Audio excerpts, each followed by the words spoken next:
Football का शौकीन है, और फुटबॉल की वजह से मेरी नाक टूटी और वो आज भी टेढ़ी है। क्योंकि मैं डॉक्टर कक्कड़, एक बहुत बड़े डॉक्टर थे, नेताजी मुझे लेके गए वहाँ, बोला कि नाक ठीक करा लो। तो जब कक्कड़ साहब ने मेरी पूरी नाक देख ली, उन्होंने मुझसे एक सवाल पूछा कि तुम्हारी शादी हो गई? तो मैंने कहा हाँ मेरी शादी हो गई। तो बोले अब कोई ठीक कराने की ज़रूरत नहीं है। तो इसलिए मैंने कोई ठीक नहीं कराई और मैं मुख्यमंत्री भी बैठ गया, बन गया। तो अब नाक ठीक कराने की कोई ज़रूरत नहीं मुझे।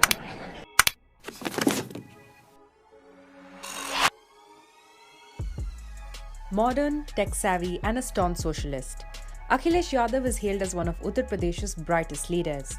Here's his journey from environmental engineer to UP's youngest chief minister through a series of rare interviews. Akhilesh Yadav was born on July 1, 1973 in Uttar Pradesh's Etawah district. At the time, his father Mulayam Singh Yadav was campaigning for a second term as MLA. His mother Malti Devi suffered complications and passed away in 2003. When Akhilesh was 15, his father became Uttar Pradesh's chief minister. Tipu, as Akhilesh was fondly known, went on to study at the military school in Dholpur, Rajasthan. Akhilesh Yadav बहुत ही सीधे और मेहनती विद्यार्थी थे। बहुत outstanding तो नहीं थे, लेकिन मेहनती थे और अपने काम में लगे रहते थे और सबसे मिलजुल कर रहते थे। कभी उनको इस बात का गरूर नहीं था कि मैं मुलायम सिंह जी का लड़का हूँ। He earned a bachelor's degree in civil engineering from Mysuru and went on to do his master's in environmental engineering from Australia. He returned to India and married Dimple Yadav. It caused a scandal at the time since they were from different communities, but Akhilesh held his ground. In 2000, he became an MP at the age of 27, winning the Kannauj Lok Sabha seat his father had vacated. The father-son duo seemed to be unstoppable. In 2003, Mulayam became chief minister for the third time. In 2004, Akhilesh, who was handling the SP's youth wing, emerged victorious in the Lok Sabha elections. But the laurels were short-lived. Under the SP, UP's crime rate shot up as the state government faced allegations of being unable to maintain law and order. The SP's inability to curb crime hurt the party in the 2007 UP elections, when Mulayam's rival Mayawati won with an absolute majority. The SP's rout continued, where they were reduced to 23 from 35 seats in the 2009 general elections. Akhilesh was one of the few SP leaders who managed to win, victorious in both the seats he contested from. After the poor showing, Mulayam decided that the party needed to be revitalized, and Akhilesh was made SP's UP state president. Do you look at yourself as your father's son? When in politics, yeah, of course you get name, you get political support. At one point you have to prove yourself also. So I tried more into like villages, और कोशिश रहेगी workers मेरे साथ आएँ और worker के साथ हम लोग काम करें, क्योंकि इन द एंड पार्टी में भी तो आपको ये दिखाना है कि आप कुछ कर सकते हैं कि नहीं कर सकते हैं. Akhilesh dispelled the notion that SP was anti-technology by promising free laptops to students and installing computers in party offices. आज कंप्यूटर की टेक्नोलॉजी ऐसी है कि जो हर क्षेत्र में इस्तेमाल हो रही है और उसके इस्तेमाल से कहीं न कहीं लाभ है, और भाषाओं की भी सीमा तोड़ दी है उस टेक्नोलॉजी ने. अगर आप हिंदी में कंप्यूटर इस्तेमाल करना चाहें कर सकते हैं, आप उर्दू में करना चाहें उर्दू कर सकते हैं, अब मराठी में, मलयालम में, कन्नड़ में इस्तेमाल हो सकती है. तो आज है टेक्नोलॉजी, इसलिए मैं समझता हूँ इससे समाजवादी सिद्धांत को कहीं किसी तरह का खतरा नहीं है. He democratized the ticket allocation system by asking interested candidates to submit their applications. He also worked to dismantle SP's image as a Gunda party, even denying tickets to Don-Turned MLA DP Yadav. तो Samajwadi party ने शुरू में इस बात को साफ कर दिया था कि जिनकी खराब छवि है और जो भ्रष्टाचार में शामिल होंगे उनको समाजवादी पार्टी में नहीं लिया जाएगा, उनसे दूरी बनाई रखी जाएगी. Proving that he could shake up an entire political party, Akhilesh set out to prove he could do the same with the state.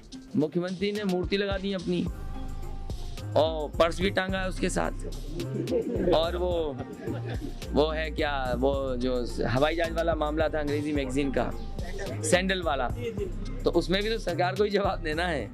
As the young Turk began rebuilding the SP's image, rivals took notice.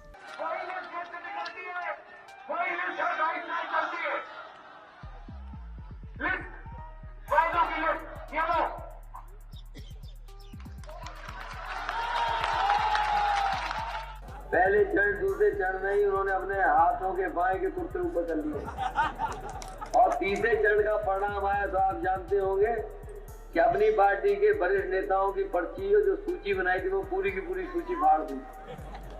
और मैं पूरी ईमानदारी से भरोसे के साथ कह सकता हूँ कि जब चौथे और पांचवें चरण का आपका मतदान पड़ेगा और जब आपका मतदान हो जाएगा तो मैं दावे के साथ कह सकता हूँ वही नेता हो सकता मंच से भी कूद जाए। He campaigned hard ahead of the 2012 Uttar Pradesh elections, cycling hundreds of kilometers with SP workers who were determined to follow their bhaiya wherever he went. The accessible Akhilesh was a refreshing contrast to the closed-off Mayawati, and voters seemed to welcome the change. With Akhilesh at the helm, the SP won the elections with a full majority for the first time in the party's history, and many, including Akhilesh, expected that his father would rule for a fourth term. क्या आप अपने आप को मुख्यमंत्री पद का दावेदार मानते हैं? कि पूरी पार्टी, कार्यकर्ता, नेता ये चाहते हैं कि नेताजी मुख्यमंत्री बने। Mulayam surprised everyone by picking Akhilesh to rule instead. This made him Uttar Pradesh's youngest chief minister at age 38. Soon after, his wife Dimple contested the 2012 Kannauj by-polls and won, and the duo became the de facto power couple of UP. Akhilesh made good on his promise of Vikas Ki Pahiya, inaugurating the Yamuna Expressway.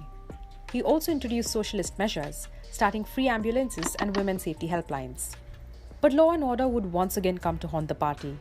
Things got worse when just ahead of the 2014 general elections, 62 people died and over 50,000 were displaced after communal riots broke out in western UP.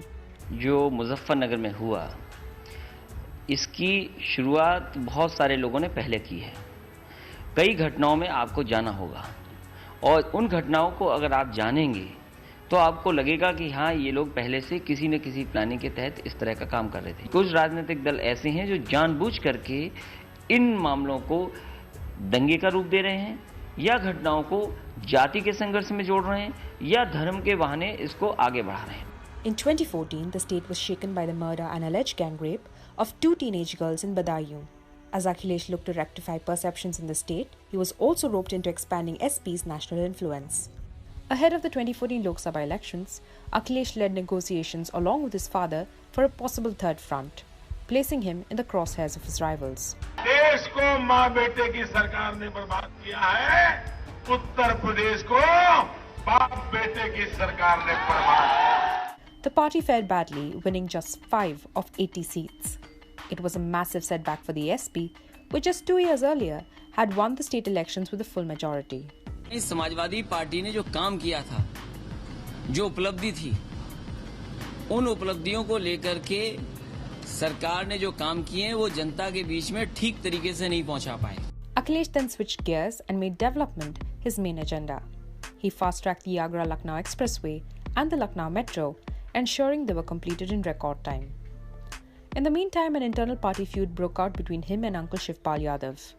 Akhilesh stripped Shivpal of the coveted PWD ministry. This led to his uncle breaking away to form his own political outfit.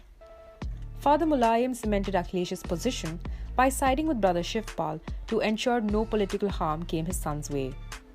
In the meantime, Akhilesh firmly took control of the party. Samajwadi आंदोलन को नेताजी 25 साल यहाँ लेकर के आए हैं। ये हम सब जो नेताजी को मानने वाले लोग हैं, उनकी जिम्मेदारी कम से कम बनती है ये आंदोलन 25 साल और कैसे आगे जाए। और कई बार कुछ फैसले ऐसे हुए जिसकी वजह से और उस समय की राजनीतिक परिस्थितियों की वजह से फैसले कुछ कड़े भी उठाने पड़े। Akhilesh went against his father's advice and allied with the Congress for the 2017 Uttar Pradesh elections. The party hoped that the combination of the two young leaders, dubbed UP के लड़के, would turn things around for the two parties. दो नौजवान साथ हैं, वो liability कैसे हो सकते हैं एक दूसरे के? एक लंबा सफर है दोनों के आगे। बैगेज नहीं है उनके खिलाफ क्या? आपको नहीं लगता? जहाँ से दोस्ती शुरू हुई वहाँ से बताओ बैगेज। जहाँ से दोस्ती शुरू हुई, ओह मतलब अब अखिलेश यादव राहुल गांधी जी के एडवाइजर भी हैं? एडवाइस कर रहे हैं उनको? मैं एडवाइजर नहीं हूँ, मैं जो आपका सवाल है उसी का जवाब दे रहा हूँ। जहाँ से दोस्ती शुरू हुई है वहाँ से बताओ क्या बात है। But many had their doubts. लगातार कांग्रेस ने इतने साल तक राज किया और उसी की वजह से हमारा देश पिछड़ गया। हमेशा हमारी राय रही कि हम कांग्रेस से मिलके चौड़ नहीं देंगे, क्योंकि हमारी समाजवादी पार्टी सक्षम है अकेले चुनाव लड़ने के लिए। वो अकेले लड़े तो आया बहुमत। अमर सिंह जी कह रहे हैं कि उनको मुलायम सिंह जी ने बताया है कि बीजेपी की सरकार बन रही है। ऐसे जब आप सुनते हैं तो उन पे क्या रिस्पॉन्स है? मैं ऐसे लोगों की बातें सुनती ही नहीं हूँ। टीवी में आते हैं तो मैं तुरंत बंद कर देती हूँ। Mulayam Singh was right. The BJP swept the 2017 UP elections and Mulayam threw Akhilesh under the bus. अब मेरी गलती थी, मैं किसी गलती नहीं बताएंगे। हमें ही बनना चाहिए तो मुख्यमंत्री, हमने वोट मांगा तो आपकी सब बहुमत दे दो, कोई आज स्थिति पैदा नहीं होती। Ahead of the 2019 elections, Akhilesh stitched together another unexpected alliance, this time ending 20 years of rivalry by allying with his father's former nemesis, Mayawati. Alliance अच्छा होगा और कोशिश होगी कि एक ऐसा अलायंस बने कि बीजेपी का सबसे ज़्यादा नुकसान हो। हम तो अपना काम दिखा रहे थे, हम तो अपने एक्सप्रेसवे बता रहे थे, हम अपना मेट्रो बता रहे थे, हम अपना लैपटॉप डिस्ट्रीब्यूशन बता रहे थे, हम देश की सबसे बड़ी स्कीम जो महिलाओं के लिए थी, समाजवादी पेंशन, उसके बारे में बात कर रहे थे। लेकिन बीजेपी के लोग दिवाली और रमज़ान या और तरह की बात कर रहे थे। बीजेपी के लोग बात कर रहे थे कि कब्रिस्तान बनना चाहिए कि शमशान बनना चाहिए। The alliance seemed promising, defeating the BJP in 2 crucial bypolls, but it stumbled in the 2019 Lok Sabha elections, winning just 15 seats.